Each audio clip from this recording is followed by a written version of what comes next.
ऐसा है लक्ष्मी नारायण जी कि युधिष्ठिर ने जो निर्णय दिया था जी ये निर्णय हम लोग के स्मृति शास्त्रों में है। मनुस्मृति में मनुस्मृति भी दो मनुस्मृति है। समझ गए? एक तो वह है जो स्वयंभू मनु के द्वारा रचित मनुस्मृति है जो कि वास्तविक मनुस्मृति है।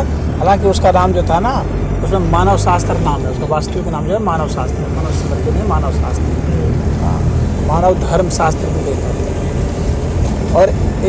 और उसी मनु के नाम पर एक और लिखी गई मनुस्मृति, तो वह जो लिखी गई वो सुमति भार्गव नाम से एक व्यक्ति था और शुंग काल में लिखी गई। तो शुंग के समय हाँ शुंग कालीन वो था, तो उसने वो लिखी थी और वह मनुस्मृति जो है ज़्यादा बदनाम हुई। उसी को डॉक्टर भीमराव अम्बेडकर ने जलाया था। डॉक्टर भीमराव अम्बेडकर ने जिस मनुस्मृति को जलाया था ना वो यही वाली थी, सुमति भार्गव द्वारा लिखी गई।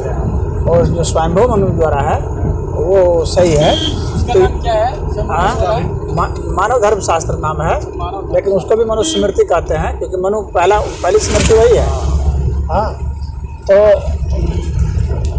उसमें ही यह बात लिखी हुई है कि शूद्र से दुगुना दंड उसको मिलना चाहिए, वैश्य को, वैश्य से दुगुना दंड उसको मिलना चाहिए क्षत्रिय को, और क्षत्रिय से भी दुगुना दंड मिलना चाहिए ब्राह्मण को। हाँ, तो उस आधार पर जो है कई गुना दंड मिलना चाहिए। जैसे आपने कारण ठीक बताया, वही युधिष्ठिर ने बताया था कि भाई वो जानकार है इस वजह से। लेकिन जो जानकार है हाँ उससे वह ब्राह्मण जो शुद्ध अर्थ में जो ब्राह्मण कहा गया है, जो ब्रह्म हत्या की बात कर रहे हैं, तो जो ब्राह्मण है शुद्ध अर्थ में, तो जानकार होने से कभी कोई ब्राह्मण नहीं होता। समझ रहे हैं? वो ब्रह्म का ज्ञानी होने से वो ब्राह्मण होता है। तो जो ब्रह्म का ज्ञानी है वह तो कभी भी ऐसा कार्य ही नहीं करेगा, उसका तो कोई चांस ही नहीं है कि वह इस तरह के कार्य को करे। इस कार्य में हाँ वह नहीं करे। हाँ, उसके जो वंशज हो सकते हैं, उसके जो अनुयायी हो सकते हैं, हाँ, उसके जो गोत्र वाले हो सकते हैं, वे सब इस तरह के कार्य कर सकते हैं।